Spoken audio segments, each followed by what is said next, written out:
or question, please move to the back and let one of our staff members know. As a reminder, there is a designated space for any video recording and or media. We will now get started with our regular business meeting and the items on our agenda. So first on our agenda is roll call. Director Smith. Here. Director Barrows. Here. Director Decker. I'm here. And I'm also here, so we have quorum. Next up, we have the superintendent report. So I will pass it off to Dr. Snell. Thank you, Director Sperlin. Welcome, everyone. This is we've had a regular meeting in August, but this always feels like it's the first meeting of the school year, and we're really excited to welcome a lot of students for recognition. A lot of the events were in the spring, so some of our students actually have graduated and not everyone is here, but we're really glad for those that can be here. Later this evening, we'll call those folks out. I am going to get started with something a little different. The board is always looking at how we can kind of create a welcoming environment to our board meetings. And one of the keys is students. We really enjoy having our students here and represented.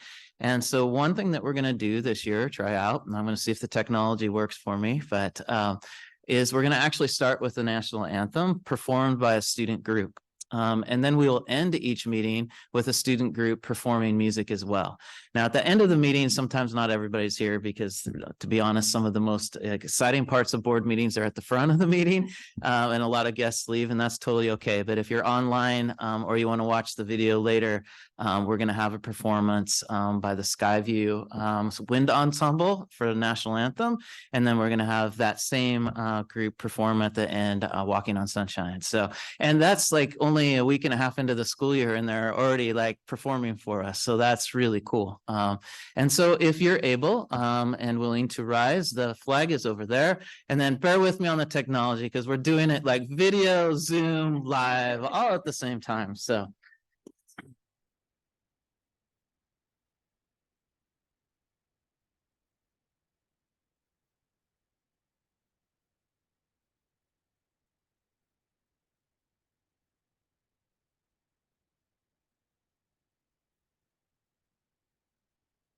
Sounds lovely, doesn't it?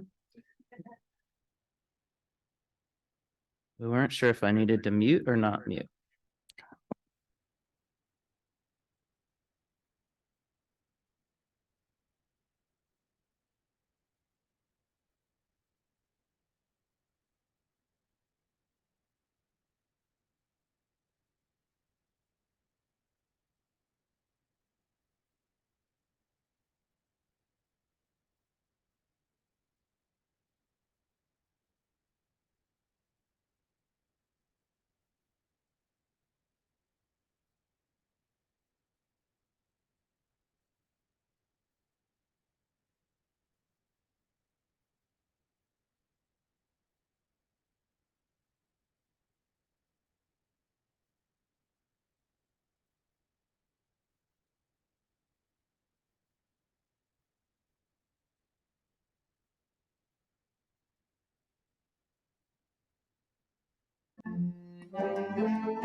Your patience with that. So I think the people online could hear that very well, and we couldn't hear it very well here in person. So we'll keep working on it, but obviously too, having the whole wind ensemble here would be problematic. And so we're really grateful that they would do that, and we'll keep working on it and dial that in, but great way to start our meetings, I think, moving forward, and hopefully a nice tradition. So my superintendent report is pretty brief, although it feels like there's so much going on every moment of the start of the school year. And so First, just appreciation for our community and our staff. Starting a year is always quite an undertaking. We've had transportation challenges the last several years, not having enough drivers. We've made some changes, and all in all, things are moving in a good direction. But we definitely appreciate people's patience with that. In the midst of that, we're also navigating to a new student information system, and so there's a lot of behind the scenes kinds of things and new communication platform. And we see a lot of benefit, but we also recognize that anything new is a challenge. And so just thank the community and staff as we've started the year, and all the work that goes into that. These are just some images I think we put on our social media that you could tag us or share. And this is what some of the people shared with us. And so there's always a tremendous amount of joy in starting the year. And then about a week in, everybody's like, hey, we got to figure some stuff out. So it's always like a lot of logistical changing and maneuvering and looking at where we have high class sizes or low class sizes and how do we balance those out and ensure that our program for our students over the course of the year is the best it could be. So we're grateful. I think this was day 9 today of the school year, and pretty soon it turns to October before we even know it, and it gets going so fast. So just huge congratulations on the start of the year and great appreciation. The other part of I should pause and see if any directors have any questions or comments about that. Okay. The next part of the superintendent's report, as the board knows, we have been engaged in a strategic planning process 15 months in, and we're looking to approve a strategic plan in October. And we have 2 of our guests from Point North, the consulting firm that helped us along the way, Katie Dye and Matt Utterback, and they're going to walk you through kind of where we're at in the process. This is their last time really with us formally. They'll be here in October as well, but we as a team will be submitting the plan for your review or your consideration and hopeful approval. So I will turn it over to you 2 and advance the slides when you want me to. Thank you, Superintendent Snell. Well, board directors, it's great to be with you this evening. Thank you so much, community as well. So exciting seeing some students looking to celebrate this evening. So we promise we will be brief with our business so that you can get on with your celebrations. But we are just so thankful. I just really want to start out with much gratitude to the board and to the entire VPS team. I'm looking at some team members that we have had the privilege of working with for the past almost year and a half now on a really robust strategic planning process. And when we talk about strategic planning, we're really talking about envisioning the future of Vancouver Public Schools for the next year, 3 years, 5 years. And as a graduate myself, this has been a complete and utter joy for me to be able to be working back in the community that gave so much to me as a student and thinking about the future of all of the students here today and in the classrooms this week. So thank you so much for that. So if we look back on where we've been, you will see a timeline that shows a lot of work done by the team at Vancouver Public Schools, done by the community, and done by a really robust strategic planning advisory committee. So we'll talk a little bit about that, but I think it's important for us to reflect on just the amount of work that had really gone into thinking about the future of Vancouver Public Schools. In the fall of 2022, we kicked off with really hearing from the community and thinking about what is the community, what are their hopes and wishes for the future of Vancouver Public Schools. That led into a really in-depth community engagement process, which we'll talk about the outcomes of that engagement and how it's been embedded in the current strategic plan. That then led us to an opportunity to dive into some data. So I'm very thankful for my K-12 education and data analysis. I'm doing it every day as a consultant now, where I have the opportunity to dig my hands into some qualitative and quantitative data set that really you all shared with us. So your hopes and dreams for what you expect to see from the school district. We listened to every piece of that and really dug our teeth into that to get to some themes of what you all had to share. That was then reflected in some draft goals. So we put together some draft strategic goals and priorities for the district to consider. We worked alongside the board and the district leadership team to identify what those priorities were. The advisory committee was very instrumental in that process as well. So many thanks to that. And what we are advancing this fall is a draft strategic plan really for the board to consider. So a lot of work has been done. Many kudos to those involved. A year ago, before we set out on the community engagement process, we wanted to consider what was important for us to be mindful of as we embarked on the community engagement. So as we were out in schools, we were out in the community, we were meeting folks kind of where they were at and asking them about their hopes and visions for the future of Vancouver Public Schools. We wanted to know from you all and from district leadership what's important for us to consider throughout that process. And these are the three goals that were in mind throughout that process. So hearing the community and lifting more voices, empowering people into action, and nurturing trust and long-lasting relationships. So our hope is that that is what we were able to accomplish through the engagement process. And our hope is that those who were able to weigh in with their thoughts are able to see their voice contributed to the plan. The result of all of that community engagement was 6,500 engagements over a course of a few months. So a lot of engagement. And what that looked like, it looked like listening sessions with students and staff and community members, elected officials, parents. We were able to meet and convene. We were able to push out surveys and ask folks of their thoughts and considerations. We activated a few advisory committees. You can see there on the screen. There are a few student summits that were engaged in that process as well. So a really robust schedule, and making sure we were able to keep in mind about who this plan is going to impact, and making sure we're including them in the process.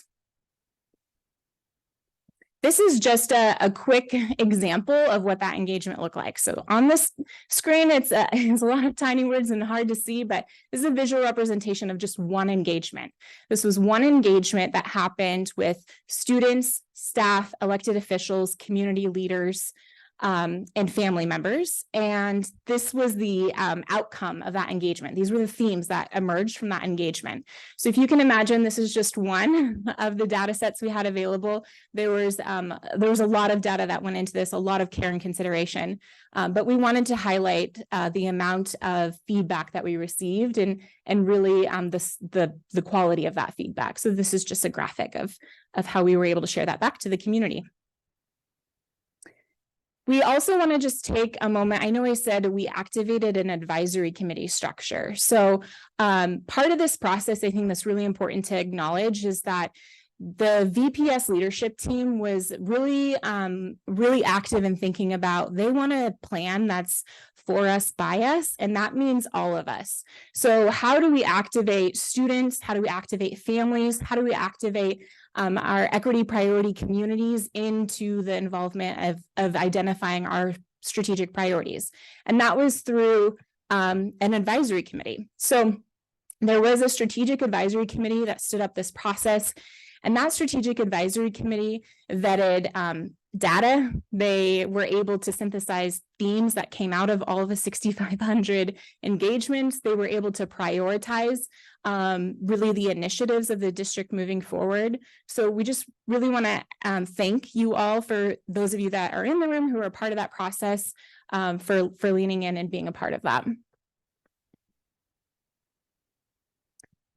And as we mentioned, the Strategic Planning Advisory Committee, their last meeting, I believe, was in August, and they have been able to kind of advance a draft plan and see these draft priorities through. So they've been instrumental in this process. Those advisories are also were stood up in a sustainable way. So the vision of the district is to continue models of community engagement that are sustainable over time. The hope of this planning process was to really make sure that these advisory committees are something that the district can continue to utilize throughout their planning. So excited to see those kind of continue on. And now I'm going to pass it over to Matt. Good evening, everyone. It's great to be here. Kind of a celebratory event tonight as we try to bring this process to a close. So one of the pieces that Katie spoke to regarding community engagement was to lift voices and hear the community, and particularly those communities that sometimes we haven't been historically great at hearing from. And so those equity priority communities. And so that being a goal, one of the ways in which we tracked how are we doing is we took three different data sets. So you can see the community survey, a set of facilitated meetings, and the emerging theme survey. And we compared the participation in those three community engagement activities with the overall student demographics of the school district. And that is the top graph. And what this shows is that really, for the most part, we were really did a great job at capturing the voices of the community that reflected the community. But you'll also notice that depending upon the equity community kind of focus group there, some of those communities prefer different ways of engaging. Okay, so some folks, some of our communities really take strong active participation in surveys, while other communities don't. And some communities really like that face-to-face opportunity to meet and talk with individuals, which is why it's really important that you provide a variety of opportunities for folks to participate. So through this feedback, we have a whole bunch of data and information to share with you. So 6,500 community connections. And when we looked at each one of those pieces of feedback, themes, values, directions begin to emerge. And one of the first things that we really looked at was what were those common values that the community was saying was important for them, for students within the Vancouver Public Schools. So safety was certainly one of the top, both the social, emotional, and physical safety of our students. A sense of belonging for each student and for our staff. Equity surfaced, ensuring that we have equitable outcomes and equitable opportunities for students. Us creating a sense of community, wanting to lead with integrity, and having our students lead with integrity, all the while creating a love of learning within the school district. So I think those are really 6 pretty powerful values that really guide this plan. So with that data analysis, we then turn to creating a vision for the Vancouver Public Schools, a vision that hopefully will last through this plan and perhaps into the future. And what the community said was that they wanted our graduates to be academically prepared, to be culturally competent, to be critical thinkers, to be effective communicators. They want our graduates to be resilient, lifelong learners, and engaged community members. So those are the characteristics, and from those characteristics emerged this following vision statement, and I'd like just to read it tonight into the community and into the record. Vancouver Public School graduates have the core knowledge and life-ready skills to meet the real-world demands of their chosen next step. Our graduates are curious learners who can persevere and adapt to changing conditions. They're effective communicators who work independently or in collaboration with others in search of informed solutions to complex problems. Whether entering the workforce or trade programs and or higher education, VPS graduates are compassionate and inclusive human beings who will positively impact their local and global community while consistently acting with integrity. I think that is a vision that the district and this community should be proud of. So once the vision was created, we move on to priorities. And through, again, the feedback, really 3 student-centered priorities emerged. One around a student-centered experience, one around a student-centered staff, and one around a student-centered community. And the definitions are there, but I will share those with you here in upcoming slides. So we started looking then at the student-centered experience, and the community really gave a tremendous amount of input into what they wanted to have students from the moment they enter our school system until they graduate. What were the experiences that they wanted to see? And that's what you see on the left-hand side of the screen, are those themes that emerged. And from that theme, an aspirational goal around student-centered experience emerged. And again, I'd just like to read this into the community tonight. So the aspirational goal for student-centered experience was design learning experiences that motivate each student to realize their potential and love for learning. Students see themselves represented, supported, and loved through engaging instruction and curriculum and high expectations for their ongoing success towards our vision of a VPS graduate and beyond. And from that aspirational goal really become, right, these supporting goals. And for the student experience supporting goal, there are two supporting goals that have emerged, right? One that deals with developing a culture of belonging, safety, and positive student-staff relationships, and another goal that addresses opportunities and demands for the next steps for VPS graduates. And you'll see a couple of sub-goals underneath that. So from that, right, we look to student-centered staff and the themes that emerged from the feedback. You can see a number of themes, and now the aspirational goal for student-centered staff, which is advance each student on their journey towards our vision of a VPS graduate through a diverse and skilled workforce that reflects our student population. Develop a culture of belonging by honoring the unique gifts of each student in an inclusive and inspiring learning community with both physical and emotional safety. And from that, then the supporting goals, and there are 3 of those, really looking at meaningful professional development for our staff, looking at creating a workforce that reflects our student population, and utilizing professional learning communities, so means to advancing student achievement. And finally, student-centered community. Again, the series of themes that emerged, and then the aspirational goal, which is increased family and community trust, connection, and partnership to ensure each student can thrive in their journey towards our vision of a VPS graduate.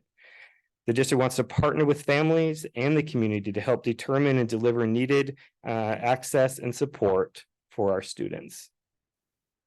And then again, the supporting goals to support that student-centered community, increase family and community member connection with the district, collaborate with families to support students, and develop a sustainable practice and leverage our resources to address issues of inequity within the school system. And with that, Katie's going to talk about equity in the plan. We're almost done, I promise. All right, so this next slide I think is important to just really reflect on the phenomenal work done by the board and the staff prior to this strategic and planning engagement process. So the board and the staff had embarked on putting together an equity policy, and we use that equity policy as a foundational tool in aligning the strategic plan. So the idea is that we need to leverage the good work that's already been done and that is being operationalized across the district. And so how can we do that? We want to make sure that our strategic priorities align to the equity policy. So we just conducted a bit of a crosswalk here where you can see each one of the strategic priorities that Matt just shared with you all and how they are in direct alignment with that equity policy. All right, so how do we make sure that all of the words that we've shared with you tonight live beyond the pages they're on or the slides they're on? And that is what we hope to share with this high-level overview of where's this work headed and how are you all going to actually experience this work? Well, these priorities feed into these aspirational goals Matt shared. Those aspirational goals have supporting goals. Each one of those supporting goals that Matt shared with you has a work plan that the district staff is responsible for, is accountable for, and is excited to work through. So each one of those work plans is the opportunity for the staff and the communities within the buildings to really consider how do we make sure that these priorities live in our district, live in our experiences. And then as a board, as a community, as staff, how do we make sure we're being successful in all of that? How can we check ourselves and make sure that we are reaching success when we consider these goals that we've spent a lot of time investing into putting together?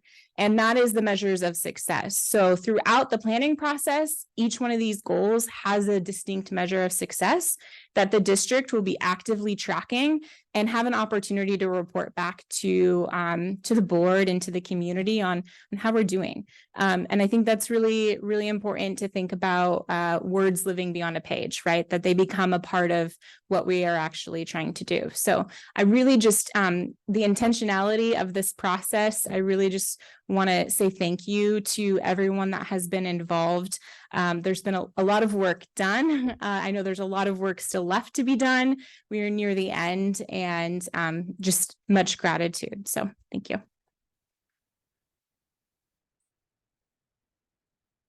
Board, any questions or comments? I just wanted to say, first of all, thank you, thank you, thank you. And I just have to say, I had coffee the other day with someone, and when we were talking about community involvement, their thought was that we had some ideas about what we wanted to do with strategic plan. And then the community involvement was to bring the community along to what we were thinking. And I kept saying, no, actually, it's the other way around. We're engaging the community to find out what they want us to be doing. And then we're developing a plan so we can meet them and be accountable to the goals they've set for us. And I just want to say thank you so much for taking that vision that we had and putting it in to something that can hold us accountable. So thank you. I just want to add, thank you to our partners at Point North, and also to all the staff that participated, because there's a lot of work that went into this. I have been very excited about this process, and it's been a long process as they outlined, and it's kind of slowly evolved, and the magic really clicked for me in the last couple of months as we saw the plan and then turn into goals and then turn into work plans and then establishing those metrics. And so I'm excited as we carry forward in the coming school year and then the school years beyond, as we do our public progress monitoring and we're able to showcase back how we're holding ourselves accountable. So thank you for everyone for the participation. Yeah, I was just going to add, I think it's nice to see it go from that vision or, these kind of foundations or these 3 pillars to actually goals that we are going to measure. Because I think that's how we can hold ourselves accountable to it rather than just, we're going to do this and, hope we get there. But this is actually how we're going to measure it and the data that we're going to provide so that we can be accountable to our community and show that we are making progress towards that. So I'm excited to see it put into action.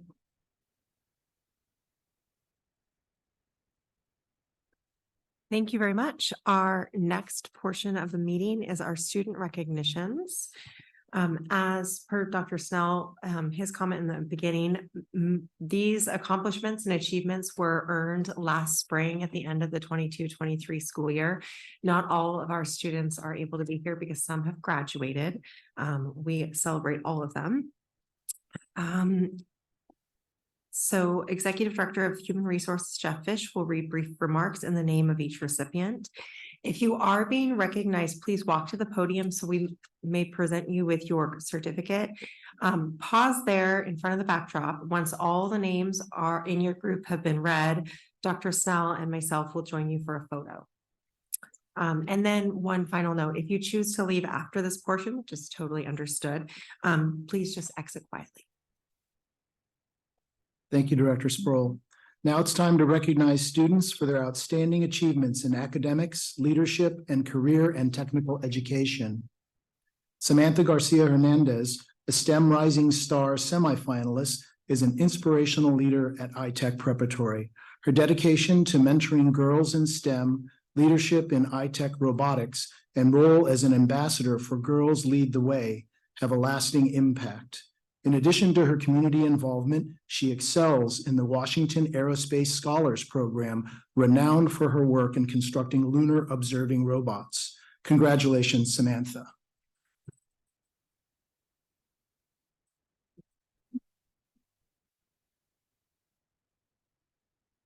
We would also like to recognize Cindy Hagan. Thank you for serving as a sponsor to this program.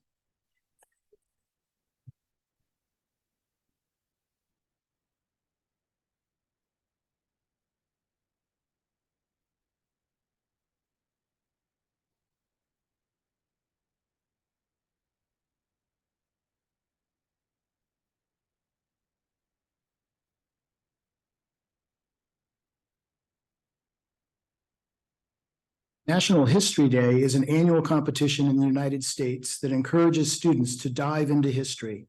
Throughout the year, students learn to think critically, conduct research, and analyze and cite their sources.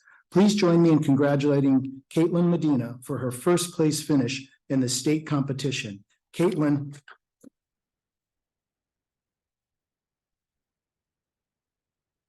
Caitlin also represented Washington State in the national competition, displaying her work at the Smithsonian National Museum of History, where she earned an 11th place overall.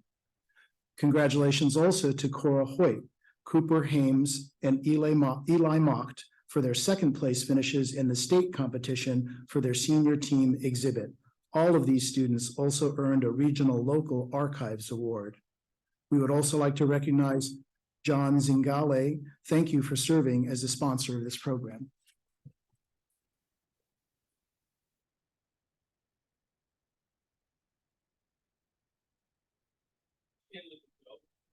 They also were national finalists and finished 9th place overall. I don't know how that got off there, but 9th overall.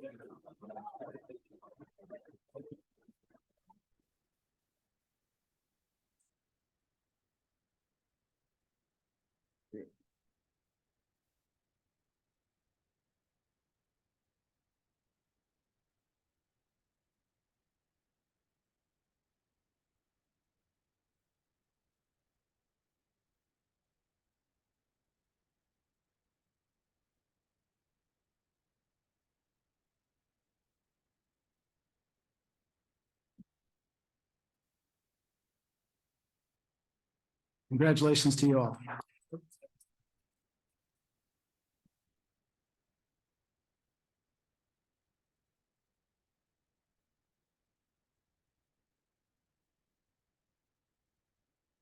The NAACP's Afro-Academic Cultural, Technological, and Scientific Olympics is a year-long achievement program designed to recruit, stimulate, and encourage high academic and cultural achievement among African-American high school students.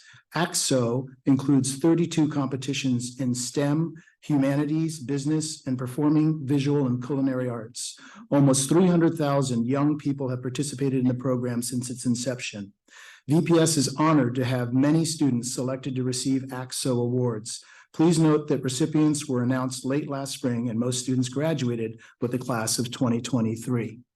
The ACSO Gold Medal, please join me in congratulating gold medal winners Nia Matthews for painting and Devin Johnson Brown for sculpture. Neither are able to attend.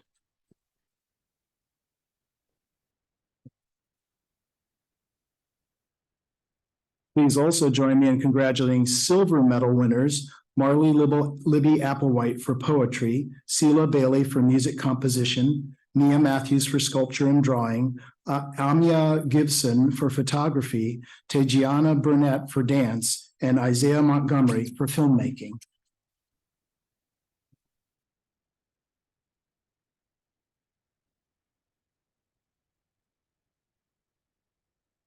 And please join me in congratulating bronze medal winners Michael Gibson for photography and Mars Libby Applewhite for short story.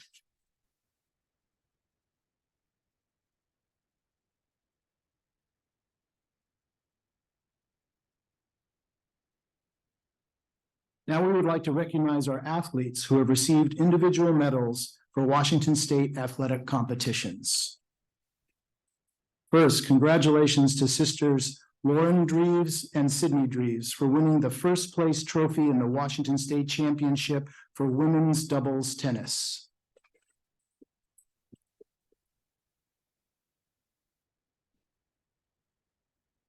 Lauren and Sydney were undefeated and did not lose a single set during the entire season.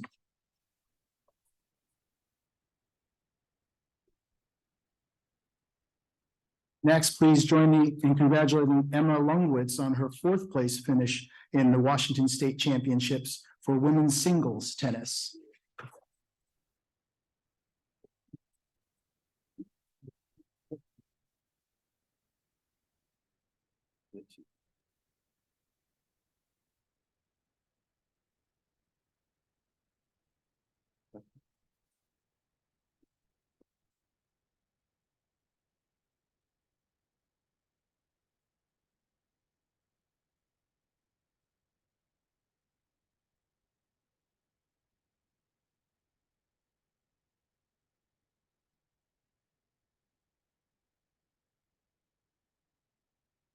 Next, please join me in congratulating Labrina Voyatua Lamoso Facili for her second place medal in the Washington State Track and Field Competition for girls shot put.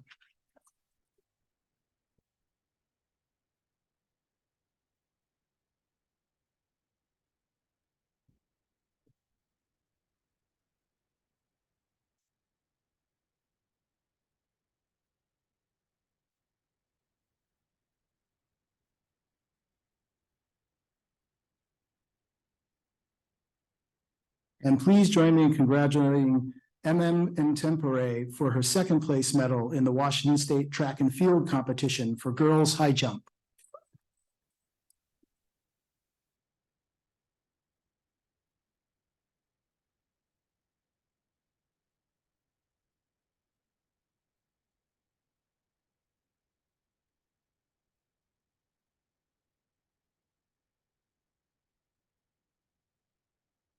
Congratulations to all of our individual athletes.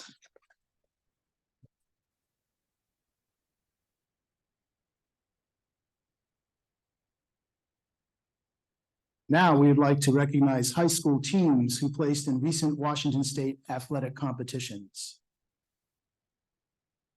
First, congratulations to the Skyview Unified Soccer Team for their first place win in the 2023 Washington State Unified Soccer Tournament. I would like to introduce coaches Krista Fruderer and Julie Graves, who will offer a few remarks and introduce the team.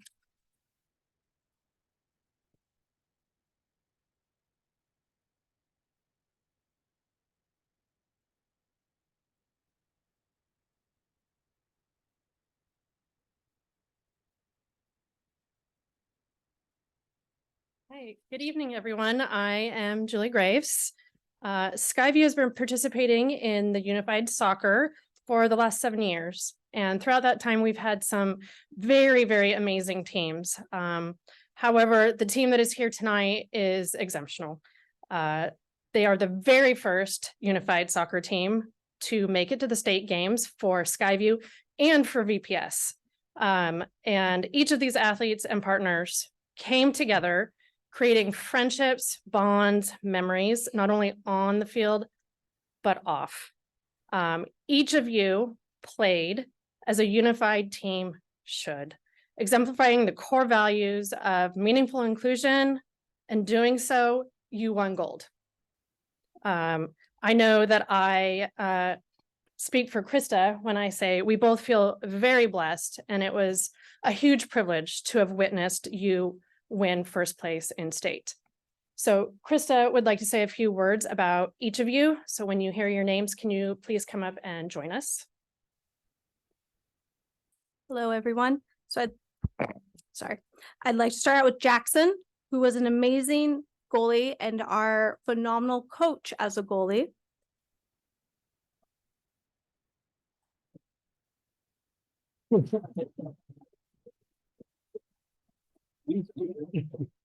Yeah. Allie, who took many hits but bounced back stronger every time.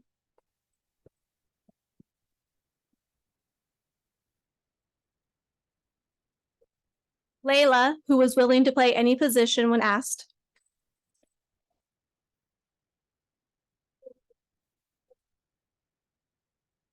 Solomon, who was always able to entertain everyone on and off the field at all times.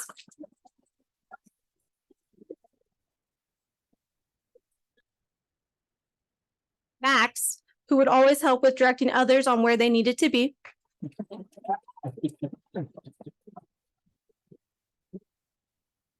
Evan, who never minded playing any spot and was always working to learn on more about each of the positions and his teammates.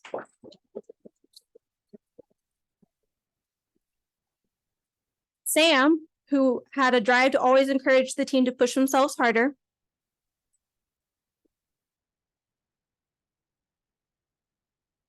And finally, Devin, who couldn't be here, but is doing amazing things.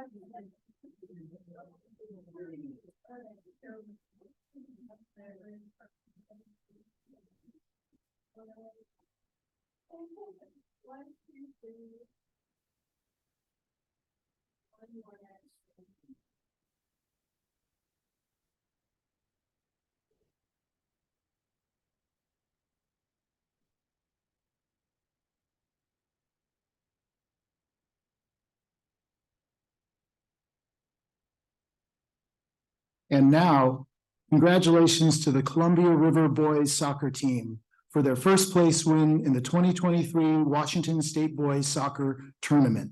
I would like to introduce Coach Matt Newman, who will offer a few remarks and introduce the team.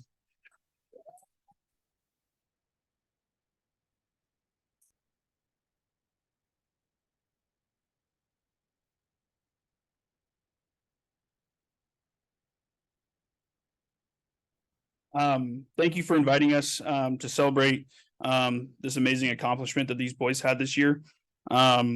This past spring was a special season and one where the 2023 boys soccer team left an absolute legacy.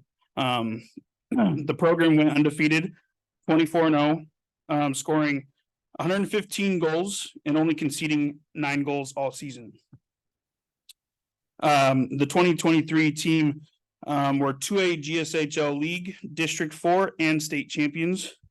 The group earned so many different awards, both as a team and as individuals.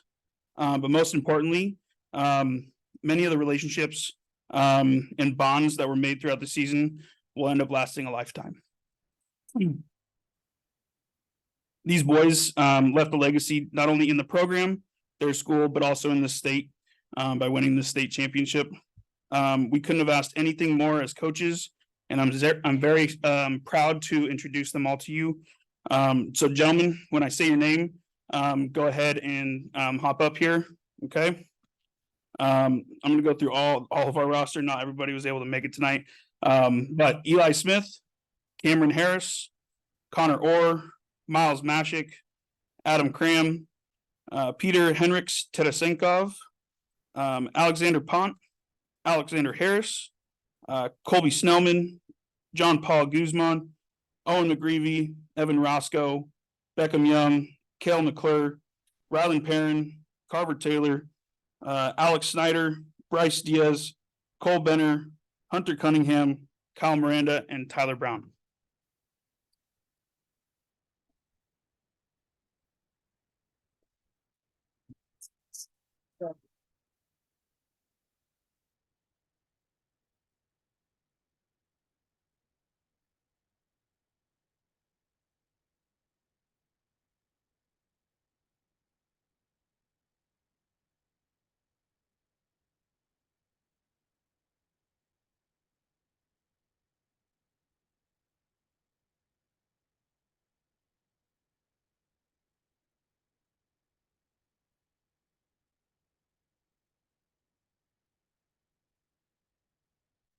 Congratulations to our state champions.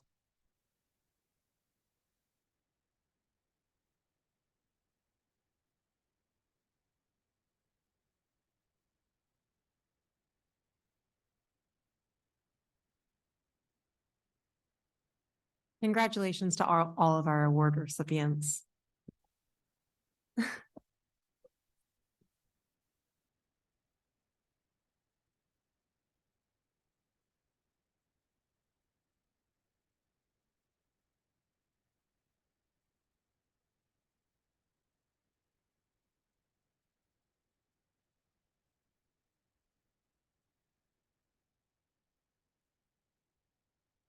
The next part on our agenda is audience participation. Citizen comments is a time in our meeting where the board and administrative staff welcome comments from the public. If you would like to address the board and did not have an opportunity to sign in at the start of the meeting, please do so now. You may continue to sign in at any time during citizen comments portion of our meeting. We ask that you approach the podium and state your name and affiliation with the district for the record. You will have 3 minutes to make your comments. When you hear a chime, please conclude your remarks. If you have materials or additional comments you would like the board to review, please hand them to the staff in the back of the boardroom.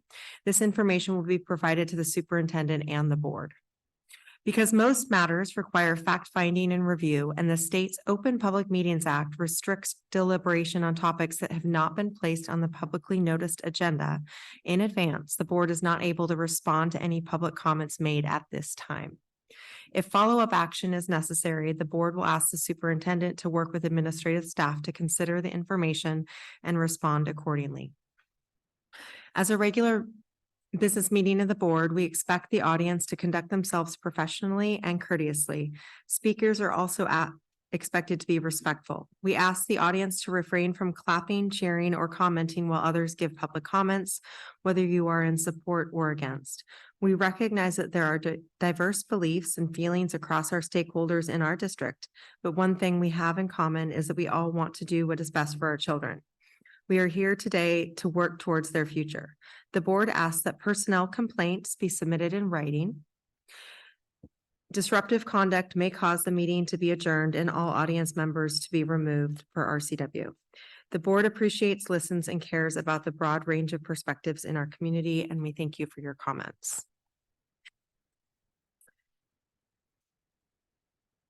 We will start with our Zoom public comments. It is Angela Gomez. Just as a matter of, we always do our Zoom comments first that are signed up online, and then we go to our in-person comments.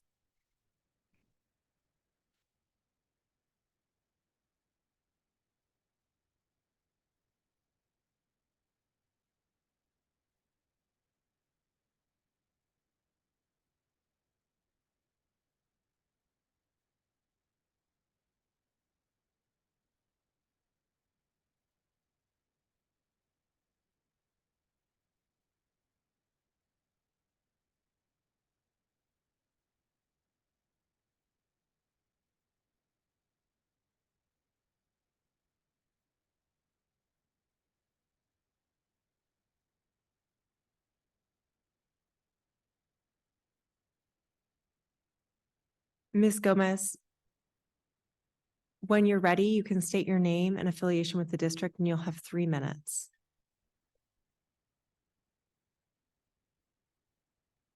Hello, my name's Angela Gomez. I'm a community member. Can you all hear me? We can't quite hear you.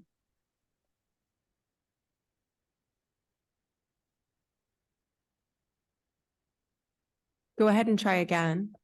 Can you hear me now? Yes, we can. Thank you. Yeah, I'm actually here with an audience member, Susan Cassidy. And so I wasn't sure if we were going to collaborate in our statements today or not. We do public comments one at a time, and she'll be up next. Okay. Well, I will go ahead and just say I'm with Clark County's Developmental Disabilities Board, and on behalf of our team, as well as the Developmental Disabilities Advisory Board, we're here to celebrate, to invite you to our celebration of National Employment Disability. I'm sorry about that. National Disability Employment Awareness Month. And so I'll let Susan talk a little bit about that event, and we really hope that you'll be able to join us. Thank you very much. That concludes our Zoom public comments for tonight. The next person that is signed up in advance was Susan Cassidy.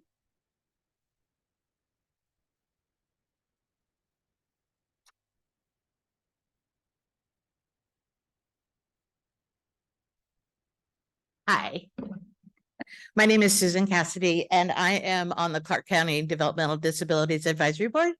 And this is my little friend Carrie. She's 4.5 months old.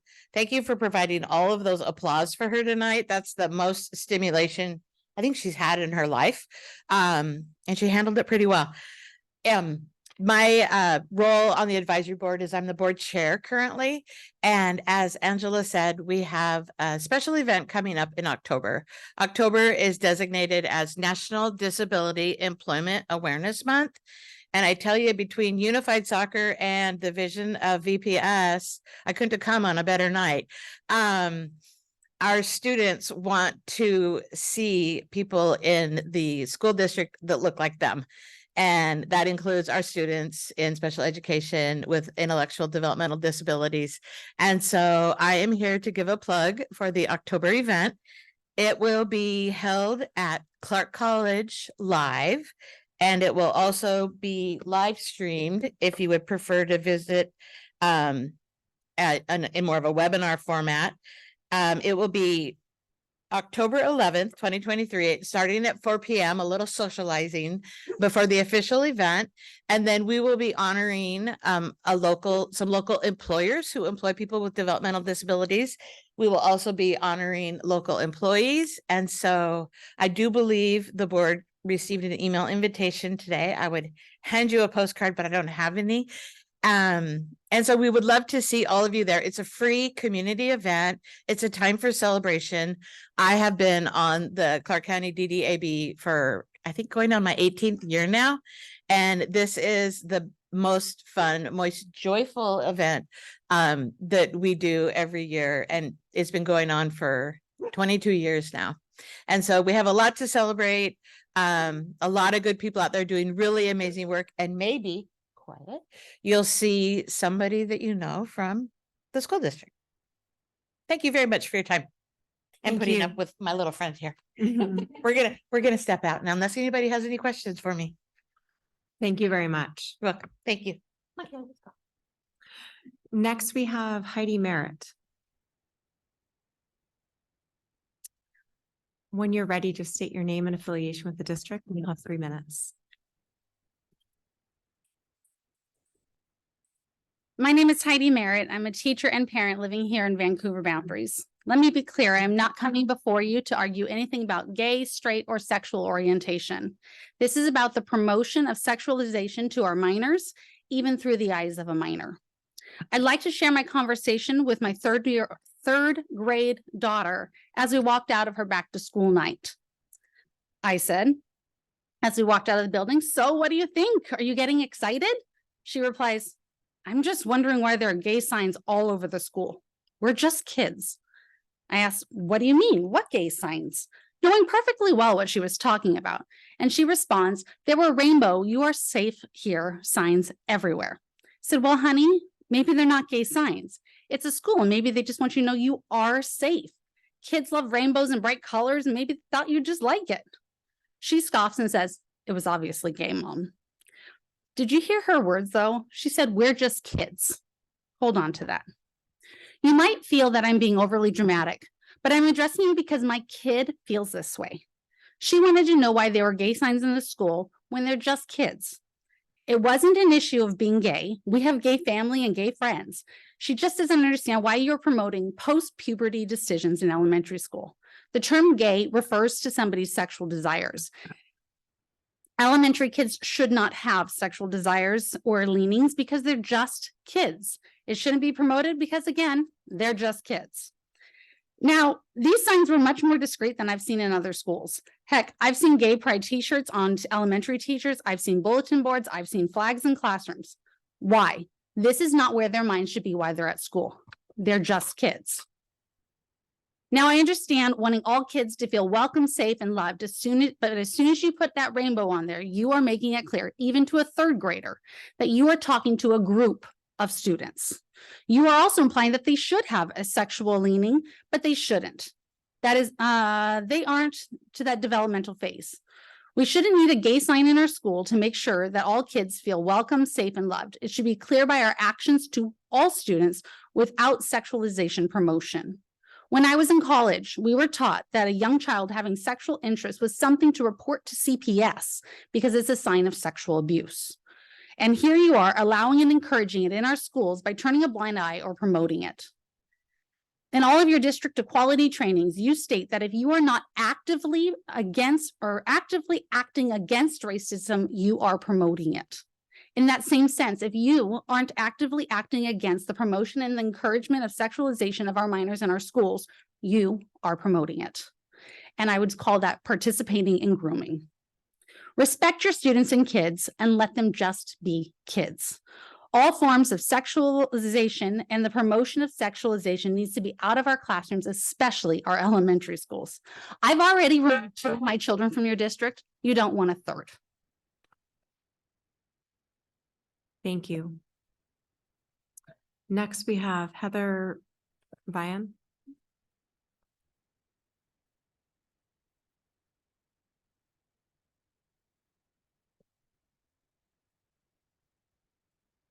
My name is Heather Vian. I'm a citizen in the Vancouver School District boundaries, and I previously had 2 children in your school district. I'm here tonight because I feel like it's my duty to share my testimony with this district, and especially since this district thinks there's other reasons that people are leaving the district. My kids started out in a very good school with welcoming environment, and then that school went through a huge tragedy in 2019.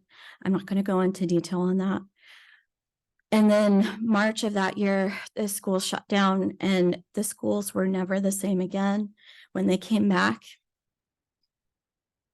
in 21, there was no pledge to the flag, the American flag, which many of my family fought in wars to protect our rights as citizens. I want to thank this board because after I had talked to the teachers and talked to the principal and talked to this board, that school started to say the Pledge of Allegiance for the first time in 3 years. Third graders, for the first time, were saying the Pledge of Allegiance. So I do want to say thank you to this board for that.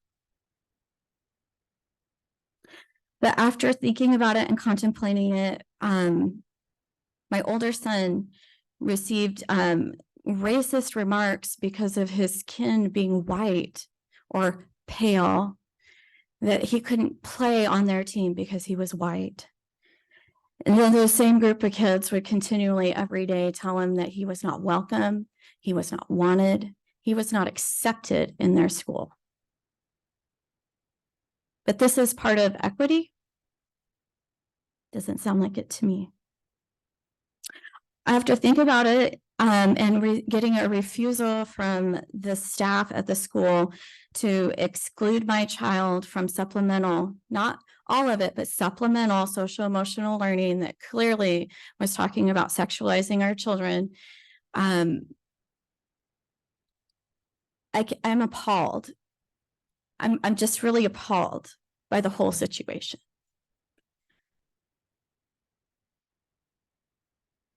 These are the reasons: taking away my parental rights, not working with me, trying to work with you. That's why we took our children out of this district. But I do want to thank this board for showing me that I do have courage. I do have strength. I am qualified, and I am fully capable of educating my children in the way that they should go. And that is why I excluded my children from this district. My trust has been broken.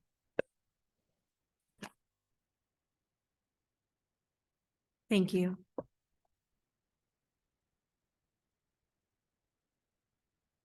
Next, we have Lauren Zeff.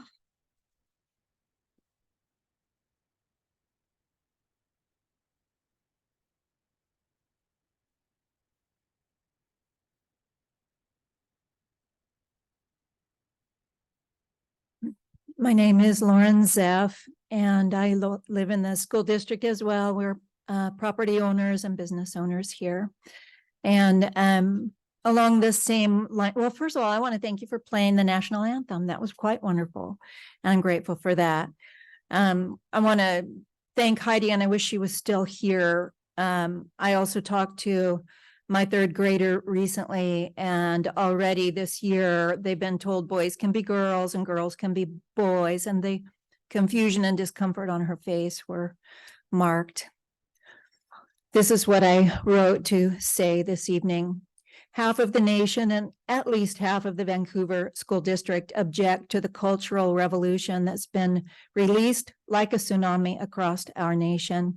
I'm here to specifically speak against the confusion and immorality that's couched in words like acceptance and equity in the current gender curriculum. Even though the agenda comes down from the White House, Secretary of Education, and the NEA, even though it is permeating social media, we all have the right and the responsibility to assess the information and look into the facts behind this movement. If you do, you will surely see that there's an alarming reality as we place our children's innocence on the altar of social justice and progressive thought.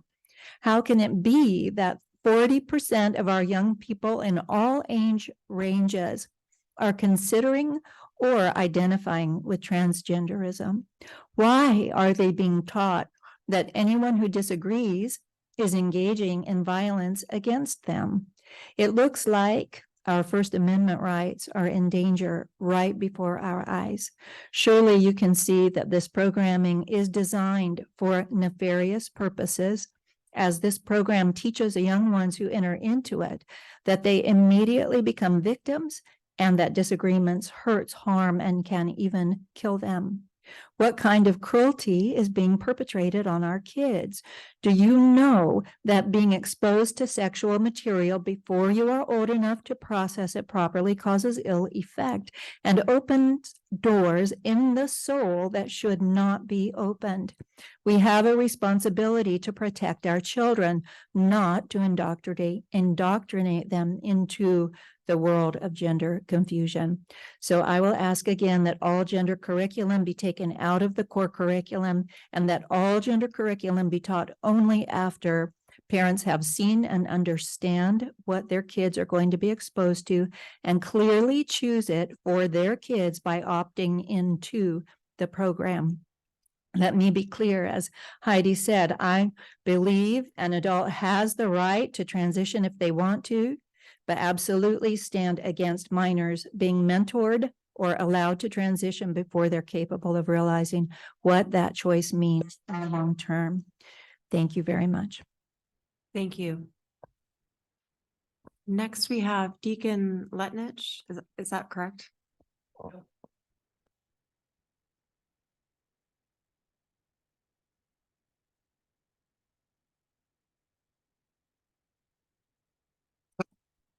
Sorry, I have to do that every time. Good evening. Thanks for the opportunity, Superintendent and members of the board. My name is Deacon Letnich. I'm the Assistant Political and Legislative Director for the Washington and Northern Idaho District Council of Laborers. I'm here today just to briefly introduce our LIUNA Learn program. I know that Mark Reith and this district, and specifically Hudson's Bay High School, have done a incredible job in working towards CTE curriculum. And this is just what I feel might be another tool in the toolbox for this district and others around Southwest Washington as I'll make my way to them. What is LIUNA Learn? First, LIUNA is the Laborers International Union of North America. We represent skilled craftsmen that do roughly 160 plus scopes of work. We assist a lot of the name trades. So we work with electricians, plumbers, carpenters, but we also do heavy highway work, asphalt, concrete, a lot of work, specifically in schools like Ruth Bader Ginsburg Elementary near my home. Some of our workers were a part of that. But Learn is Layuna's training program that it's the only innovative four-year career and technical education high school curriculum. Our students receive applied academic, work, and life skills that provide them with solid foundation to enter a U.S. Department of Labor recognized apprenticeship program and a successful career as a construction craft laborer or I don't need that update, or another trade. Apologies. How does Learn work? Students participate in real-life job-related activities and industry projects. Core academic principles are integrated into every activity and project, math, science, and English, and trade-specific knowledge increases each year as students take part in simulated job site tasks. I have a lot more information, and I will openly admit that there are people that know so much more about this than I do, but they don't happen to live in Southwest Washington or have students in Vancouver Public Schools. So ultimately, my hope was just to get the information in front of the board and the superintendent on a very high level, and then see about follow-up for a meeting with our regional training director or anybody that this board could recommend that I bring to the table. And I know that there are rules against commenting, so I don't know if somebody is willing to reach out to me after the meeting. I know that some of you have my information, so unless there are any questions that I can fumble through, I appreciate the time. Thanks. Thank you very much. Last, we have Richard Erickson.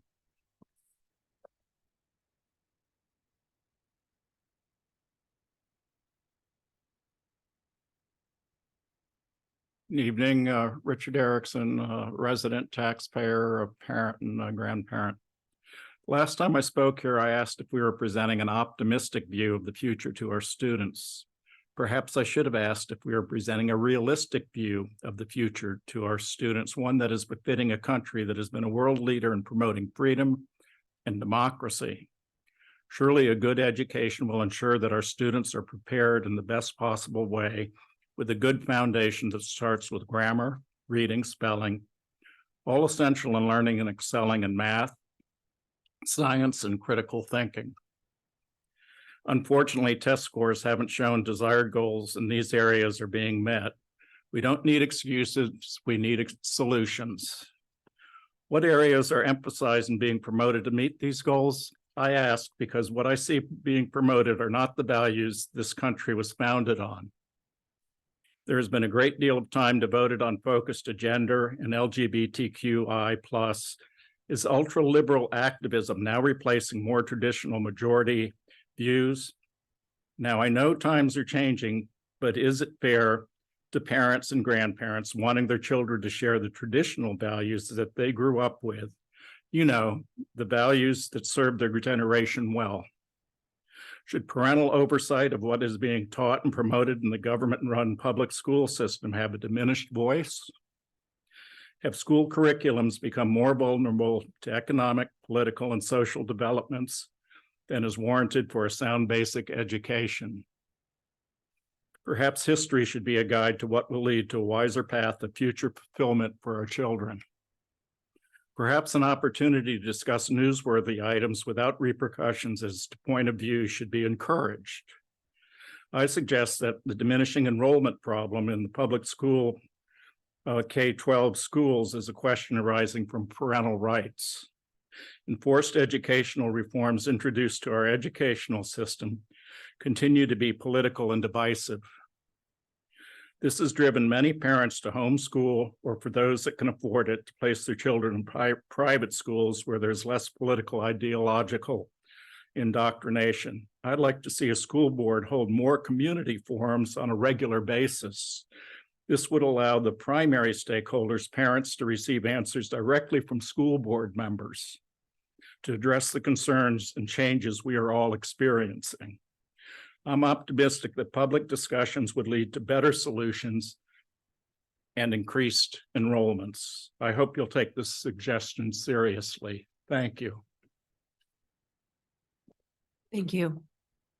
That concludes our public comments.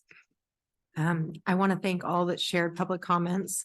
As I mentioned at the start of the meeting, the board cannot respond directly to any public comments or questions because Washington State's open public meeting law requires the district to provide advance notice on topics that will be discussed.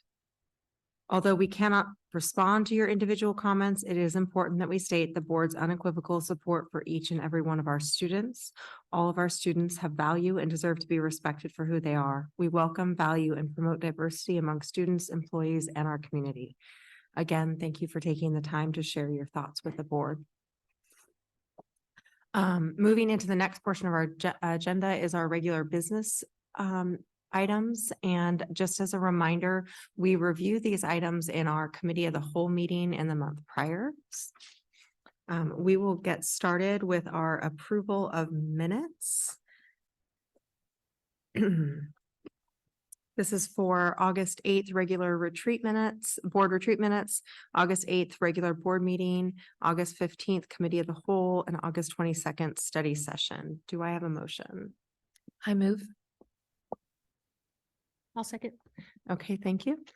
Any comments? Okay. Okay, Director Decker. Yes. Okay. Director. Approve. Director Barrows. Approve. Director Smith. Approve. And I also approve. Forgive me, I'm a couple years out of practice here. Next is our consent agenda. Again, these items were all reviewed at our August committee of the whole. Does anyone have a motion? I'll make the motion. A second? I'll second. Okay, we'll move it to a vote. Director Decker? Approve. I'm ready this time. Director Barrows? Approve. And Director Smith? Approve. And I also approve. And next we will go through our regular business items. I'm going to turn this over to Dr. Snell to walk us through. Yeah, we have a number of policies that are on second readings this evening, and staff member Taylor will walk you through at a high level what those are and can answer any questions. Just in general, these are coming back to the board after an initial review with opportunities for questions and comments in between. So just kind of sharing that process with each other. And Taylor, would you mind walking us through at a high level, kind of where we're at with these policies? Sure. Thank you, Superintendent. So the first policy up for second review is policy 2190, highly capable programs. The revisions to this policy incorporate recent legislative changes to the referral and screening process for highly capable programs, including adopting universal screening and a prioritization on screening for students who have been historically underrepresented in our highly capable programs. Are there any comments or questions? I'm just going to say that in an effort to be more transparent and open with discussions that we've had before, as you mentioned, that we have discussed this.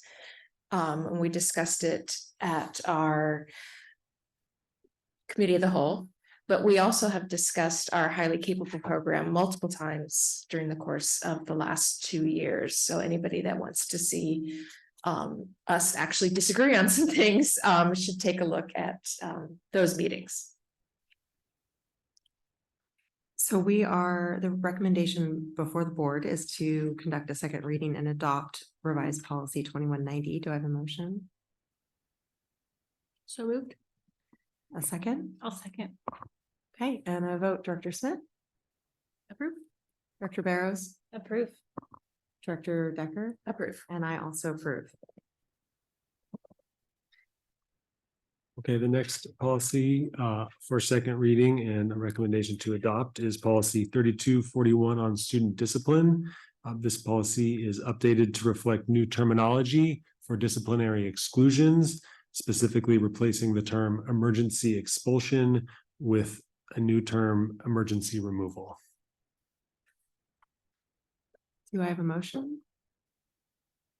I'll move. A second? I'll second it. Okay, we can go for a vote unless there's any comments or questions. Okay, Director Smith? Approve. Director Barrows? Approve. Director Decker? Approve. And I also approve.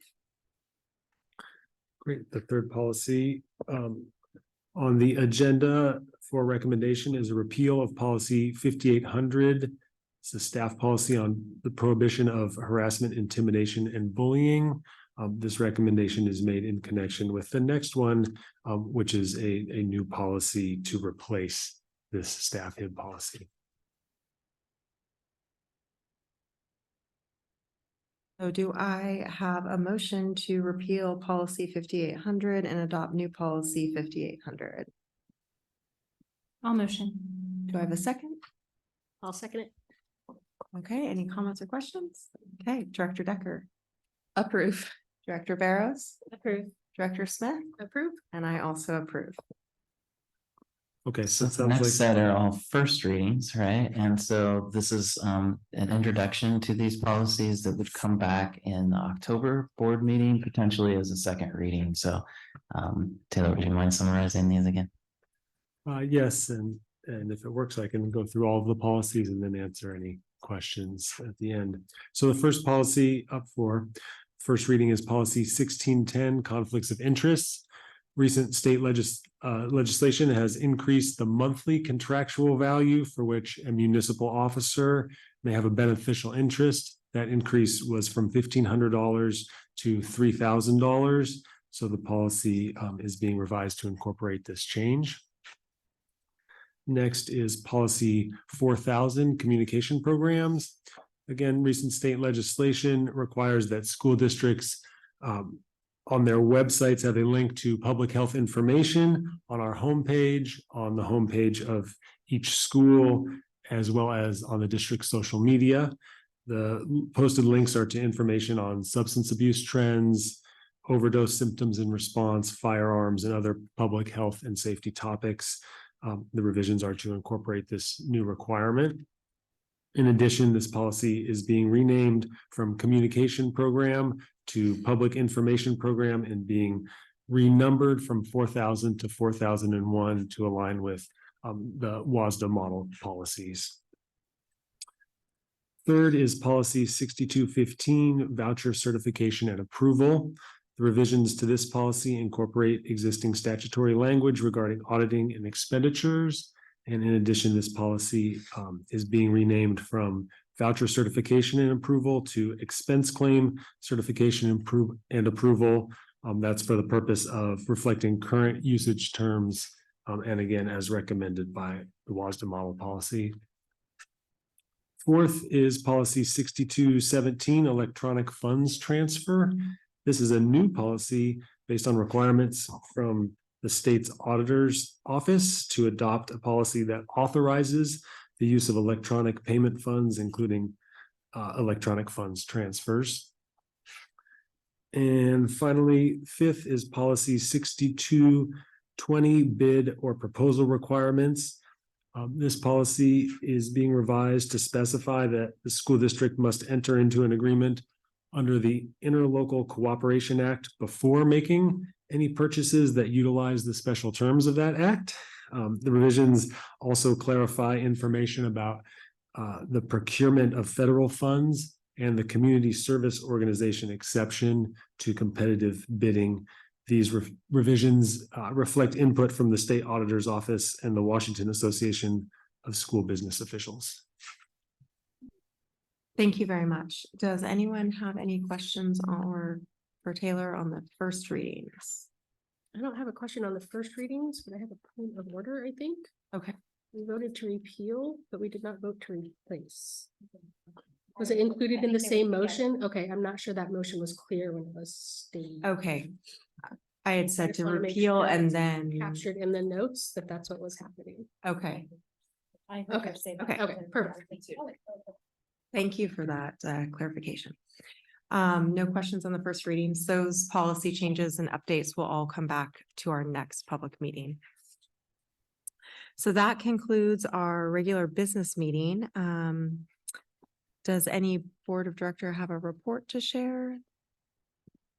Well, I was just gonna share, I think we all, if I'm not mistaken, all of us did first day of school visits, which was exciting. I went with directors Vala Ortega, Dr. Snell, and then Jamie Anderson from VEA. We traveled to Minnehaha, RBG, Sarah J. Anderson, and I think you guys went on to Geyser. Yeah, so it was just great. And I think others did first day of school visits too. So it was great for us to all be there and see, students in our schools and just that excitement of school starting, getting underway. I'll second that. It was a great day to be out in the schools. Some of us got to go and visit our own students, in fact, at school as they started at new schools. No, I love this time of year. Just I was telling Dr. Snell before the meeting, just the bus is out and I know it. The bus safety zone slow us down a little bit, but it's just fun to have that back to school energy and having our kids back. Anyone else? Okay, well, I will adjourn our meeting. Before I adjourn, we are recessing to executive session with no action to follow. Oh, we're not going to do an executive. Oh, right. Okay. Well, scratch that. So we will recess our meeting. Thank you very much. Adjourn. I told you I'm out of practice. Sorry. Yeah.